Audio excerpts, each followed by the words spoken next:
देखो आज हम लोग मोशन चैप्टर्स को पढ़ते हैं, ठीक है। 9th क्लास के फिजिक्स में वैसे भी पहला चैप्टर मोशन ही है, ठीक है। तो लोग मोशन पढ़ते हैं। आप इससे पहले 8th क्लास तक जो बुक्स पढ़ रहे थे साइंस का, उसमें और 9th क्लास के साइंस में बहुत ज्यादा डिफरेंस हो। 8th में आप जो भी क्वेश्चन पढ़ रहे थे सिर्फ और सिर्फ आप डिफिनेशन पढ़ते जा रहे थे, लेकिन 9th में ऐसा कुछ नहीं है। 9th में डिफिनेशन के साथ साथ न्यूमेरिकल्स भी आपको पढ़ना होगा, ठीक है। न्यूमेरिकल्स रिलेटेड क्वेश्चंस हो। तो हमारे चैप्टर का नाम है मोशन, इसे लोग पढ़ते हैं। सबसे पहला क्वेश्चन ये होता है कि मोशन होता क्या है, व्हाट इज मोशन। तो समझो इसका आंसर क्या होता है। कोई ऑब्जेक्ट टाइम के रिस्पेक्ट में पोजीशन चेंज कर रहा है तो वो मोशन में है, और टाइम के रिस्पेक्ट में पोजीशन चेंज नहीं कर रहा तो वो रेस्ट में है।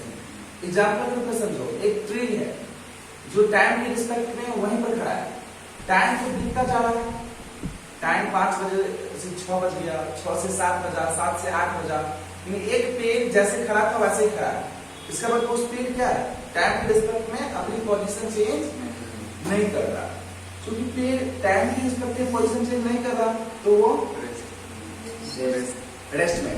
और मैं अभी यहाँ थोड़ा देर के बाद यहाँ आ जाऊंगा, फिर थोड़ा देर के बाद यहाँ आ जाऊंगा, फिर थोड़ा देर बाद यहाँ आऊंगा, तो टाइम के रिस्पेक्ट में क्या कर रहा था, पोजीशन को चेंज कर रहा था। इसका मतलब है किसका, मोशन। तो any object which can change its position with respect to the time that is said to be in motion. कोई ऑब्जेक्ट जो टाइम के रिस्पेक्ट में पोजीशन चेंज करेगा मोशन में होगा, और जो टाइम के रिस्पेक्ट में पोजीशन चेंज नहीं करेगा वो रेस्ट में होगा, ठीक है। तो मोशन का डेफिनेशन क्या होगा, the object which change its position with respect to time is called a motion, और रेस्ट में the object which does not change its position with respect to time is called a rest. पहले वो motion को दिखाना है।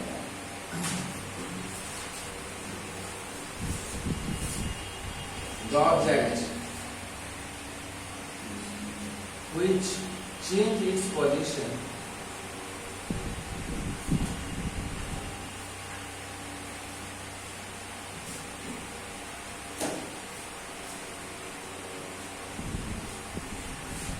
with respect to time is called motion.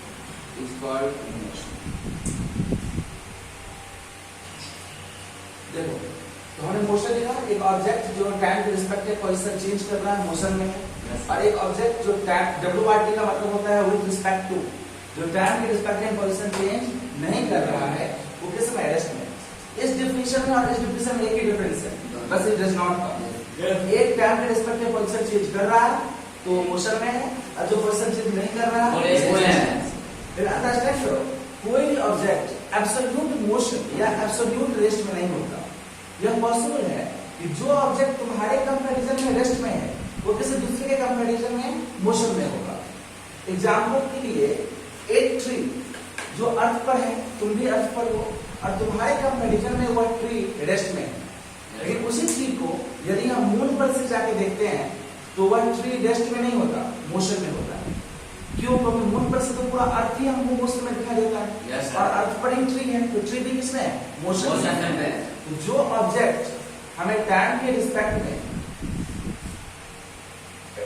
Position change करता हुआ दिखाई दिया मोशन में, और पोजीशन चेंज नहीं किया तो रेस्ट में। लेकिन जो रेस्ट में भी है वो भी एब्सोल्यूट रेस्ट में नहीं है, और जो मोशन में भी है वो भी एब्सोल्यूट मोशन में नहीं है। एग्जांपल ये समझो, हम समझाएंगे एक बार। आप एक बस से जा रहे हैं तो बस पर जो दो लोग बैठे हुए हैं वो आपस में किसमें है, रेस्ट में, क्योंकि दो लोग बस में एक अलग अलग सीट पे बैठे हैं, बस भले ही चल रही है बट आप दोनों का पोजीशन चेंज नहीं हो रहा, तो आप दोनों रेस्ट में। लेकिन बस के नीचे जो व्यक्ति खड़ा है तो आप तो बस चल रही है तो आप भी चल रहे हैं, तो आपके रिस्पेक्ट में जो नीचे व्यक्ति खड़ा है उसके रिस्पेक्ट में बस का व्यक्ति मोशन में, क्योंकि बस के साथ साथ वो भी पोजीशन चेंज कर रहा है। लेकिन अंदर में जो दोनों आदमी है वो एक दूसरे के रिस्पेक्ट में रेस्ट में है, क्योंकि वो पोजीशन चेंज नहीं कर रहा है। तो सिंपल सी बात है, जो टाइम के रिस्पेक्ट में पोजीशन चेंज करेगा वो मोशन में तो होगा, लेकिन वो एब्सोल्यूट मोशन में नहीं होगा। हो सकता है किसी और के लिए रेस्ट में होगा। जैसे मून पर से देखने पर पूरा अर्थ ही चलता हुआ नजर आता है, ये क्लासरूम, ये स्कूल सब चल रही है, लेकिन यदि वही हम देखें कहां से, अर्थ पर से, तो पेड़, बहुत सारे बेंच, डेस्क, बिल्डिंग ये सब रुकी हुई है, लेकिन अर्थ पर से चलने पर वो सारी मोशन में है। अभी हम लोग मोशन और रेस्ट को समझने का ट्राई किया। अब यदि मोशन और रेस्ट होगा तो क्या होगा? जब भी मोशन होती है तो टाइम के रिस्पेक्ट में बॉडी अपना पोजीशन चेंज करेगा। तो बॉडी यदि पोजीशन चेंज करेगा तो कुछ ना कुछ पाथ कवर करेगा, और जो पाथ कवर करेगा बॉडी, उस पाथ का नाम है डिस्टेंस। बॉडी जो भी पाथ कवर करती है उसका नाम डिस्टेंस। एज फॉर एग्जाम्पल, एक पॉइंट यहां है और एक पॉइंट यहां है। मान लेते हैं ये दिल्ली है और ये पटना। हम दिल्ली से पटना के लिए चले, पटना बिहार की कैपिटल है, यू नो। हम दिल्ली से पटना के लिए चलते हैं। तो दिल्ली में तो मेंटल है, दिल्ली से चलना शुरू करेंगे और पटना तक जाएंगे। तो जरूरी तो नहीं है ये जो शॉर्टेस्ट रूट है, जो सबसे स्ट्रेट लाइन बनता है, उसी रूट से चले जाएंगे पटना तक। रास्ता अलग अलग हो सकता है। तो दिल्ली से पटना का रास्ता इस तरह से है, ये रास्ता है।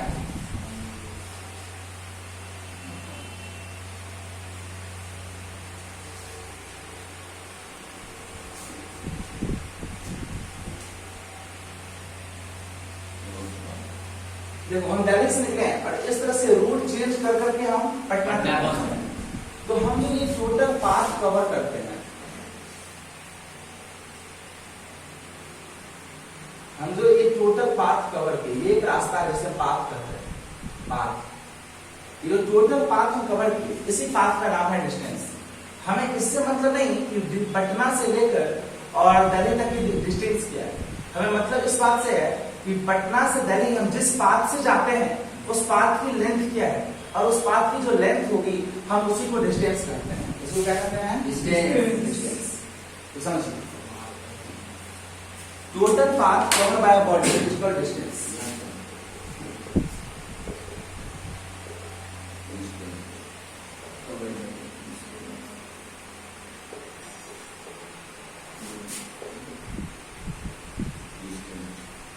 एक बॉडी के द्वारा जो टोटल पाथ कवर किया गया वो डिस्टेंस होता है।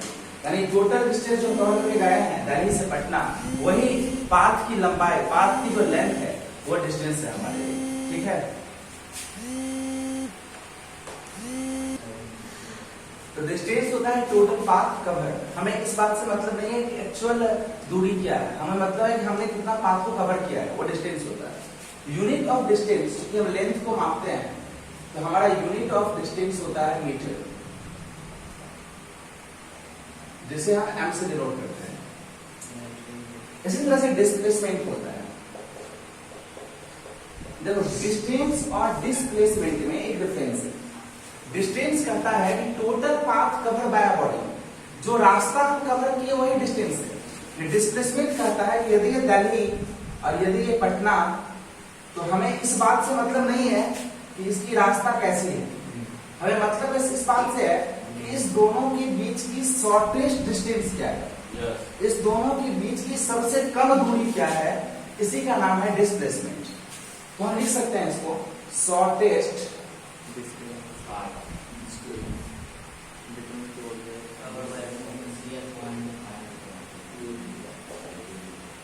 Shortage distance between two points और place is called displacement. Distance और डिस्प्लेसमेंट दोनों ही का यूनिट मीटर होता है। डिस्टेंस का मतलब है दो पॉइंट के बीच की सबसे कम दूरी, डिस्प्लेसमेंट का मतलब, और डिस्टेंस का मतलब जितना पाथ कवर किए हो। तो यूनिट ऑफ डिस्प्लेसमेंट भी मीटर ही होता है। यूनिट ऑफ डिस्प्लेसमेंट होता है मीटर, जिसे एम से लिखते हैं। देखो, डिस्टेंस और डिस्प्लेसमेंट में एक डिफरेंस और है। डिस्टेंस एक स्केलर क्वांटिटी है, जबकि डिस्प्लेसमेंट एक वेक्टर क्वांटिटी है। अब देखो, वेक्टर और स्केलर क्या होता है? स्केलर एक ऐसी फिजिकल क्वांटिटी होती है जिसमें सिर्फ और सिर्फ मैग्नीट्यूड होगा, यानी उसका न्यूमेरिकल वैल्यू होगा। लेकिन डिस्प्लेसमेंट एक ऐसी फिजिकल क्वांटिटी, सॉरी वेक्टर जो है, उसमें मैग्नीट्यूड के साथ साथ डायरेक्शन नहीं होता है। तो स्केलर में सिर्फ मैग्नीट्यूड होगा, डायरेक्शन नहीं होगा, और वेक्टर में मैग्नीट्यूड भी होगा और डायरेक्शन नहीं होगा। जैसे फोर्स भी होगा और किस डायरेक्शन में हम धकेल रहे हैं वो डायरेक्शन होगा, तो वेक्टर होता है। और स्केलर में सिर्फ मैग्नीट्यूड होगा। हम लोग अलग अलग जो जो फंडामेंटल फिजिकल क्वांटिटी है उसके बारे में पहले देखते हैं, पहले समझने में आपको आसानी है।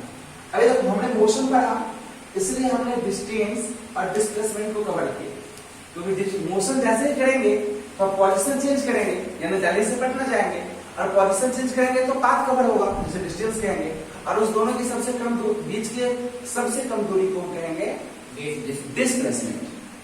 आए वो कुछ फिजिकल क्वांटिटी होते हैं, फिजिकल क्वांटिटी होता है क्या, पहले उसे देखते हैं। तो कुछ ऐसी क्वांटिटी जिसे हम मेजर कर सकते हैं, ऐसी क्वांटिटी का नाम फिजिकल क्वांटिटी है। तुम कह सकते हैं the measurable quantity is called physical quantity. किसी भी मेजरेबल क्वांटिटी को हम फिजिकल क्वांटिटी कहते हैं, जिसको हम माप सकते हैं वो सब क्या होता है, फिजिकल क्वांटिटी। जैसे कि लेंथ हम माप सकते हैं, टाइम हम मेजर कर सकते हैं, हाइट हम मेजर कर सकते हैं, जैसे कि मास वजन हम मेजर कर सकते हैं, जैसे कि उसके अलावा करंट, तो करंट को हम मेजर करते हैं एम्पियर में, ये मीटर के हेल्प से, वोल्ट मीटर के हेल्प से हम वोल्ट को मेजर करते हैं, ओडोमीटर के हेल्प से हम डिस्टेंस को मेजर करते हैं, स्पीडोमीटर के हेल्प से हम स्पीड को मेजर करते हैं। तो जिस चीज को मेजर कर सकते हैं वो सारी फिजिकल क्वांटिटी होती है, ठीक है। जिस चीज को मेजर कर सकते हैं सब क्या होता है, फिजिकल क्वांटिटी होता है, ठीक है। चलो देखो हमारे पास जितनी मेजरेबल क्वांटिटी है उसमें फंडामेंटल फिजिकल क्वांटिटी मेनली 7 ही है, जिसमें पहला है मास, दूसरा लेंथ, तीसरा टाइम, चौथा करंट, पांचवा टेम्परेचर, छठा डेंसिटी और 7 अमाउंट ऑफ सब्सटेंस।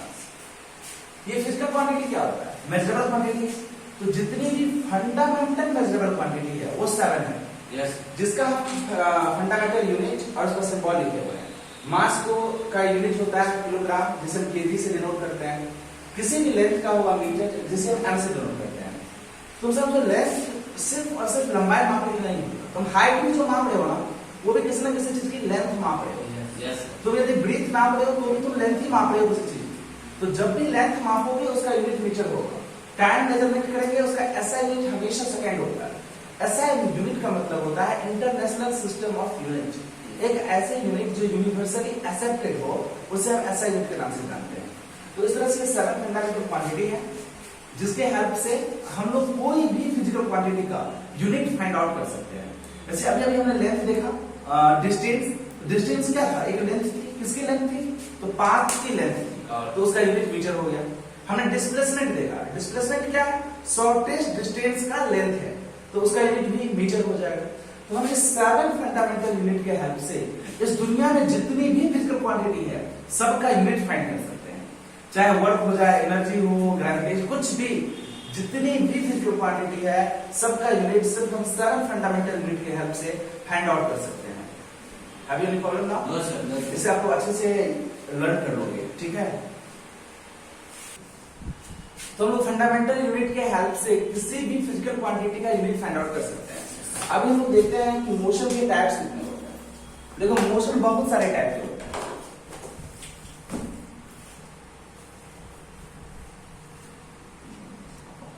मोशन का बहुत सारा टाइप होता है। जैसे कि मोशन का पहला टाइप है लीनियर मोशन। लीनियर मोशन को रेक्टिलिनियर मोशन भी कहते हैं। ये लीनियर मोशन का डेफिनेशन होता है the motion on a straight line path is said to be linear motion. Straight line path पे जो मोशन हो उसे हम लीनियर मोशन कहते हैं। एक होता है सर्कुलेटरी मोशन।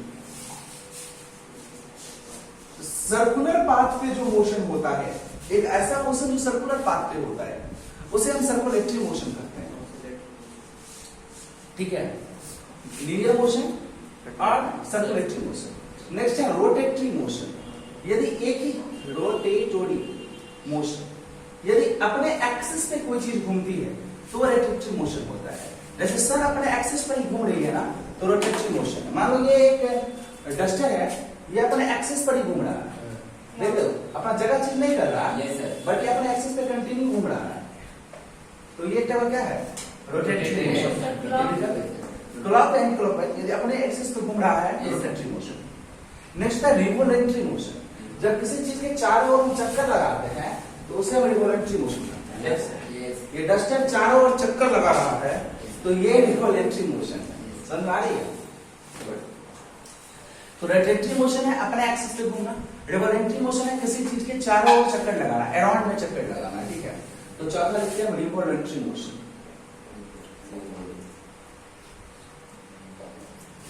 रिवोल्यूटरी मोशन तो लीनियर मोशन है, सर्कुलेटरी मोशन है, रोटेटरी मोशन है, रिवोल्यूटरी मोशन है। नेक्स्ट है पेरियोडिक मोशन। ऐसे बहुत सारे तरह का मोशन होता है। पेरियोडिक मोशन, पेरियोडिक मोशन देखो क्या होता है, पेंडुलम जो मोशन करता है वो पेरियोडिक मोशन होता है। जैसे ये पेंडुलम है, अपने जगह से ऐसे जा गया, फिर ऐसे आया, फिर गया, फिर आया, फिर गया, फिर आया। ये पेंडुलम मोशन है। देखो ऐसे से ये क्या है, पेंडुलम मोशन है। यानी कि एक बार कोई ऑब्जेक्ट फोर्थ जाता है, फिर बैक आता है, फिर original position, fourth back, fourth back. ये जो मोशन है इसको पेरियोडिक मोशन कहते हैं। यानी पेरियोडिक मोशन में एक फिक्स इंटरवल ऑफ टाइम के बाद रिपीटेशन होता है। यह एक ऐसा मोशन है कि फिक्स इंटरवल ऑफ टाइम के बाद रिपीटेशन होता है, इसको पेरियोडिक मोशन कहते हैं। इस तरह से और भी बहुत सारे मोशन होते हैं, हमें उतना मोशन पढ़ना नहीं है, बस जानने के लिए था कि इतने सारे टाइप के मोशंस होते हैं। हम मोशन से रिलेटेड टर्म्स को जानेंगे, ठीक है? देखिए डिस्टेंस और डिस्प्लेसमेंट दो फिजिकल क्वांटिटी का। हम नेक्स्ट फिजिकल क्वांटिटी देखते हैं स्पीड। जब भी आप पाथ कवर करेंगे तो आपकी कुछ ना कुछ स्पीड होगी। Yes sir. Total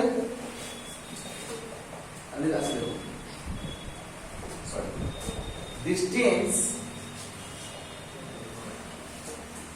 covered per unit time is called speed। तो पर यूनिट टाइम में जो डिस्टेंस कवर होता है उससे हम स्पीड कहते हैं। यानी टाइम के साथ जितना डिस्टेंस कवर किया that is said to be speed. तो हम स्पीड को लिख सकते हैं डिस्टेंस बाय टाइम। क्योंकि डिस्टेंस बाय टाइम स्पीड होता है तो स्पीड को लिख सकते हैं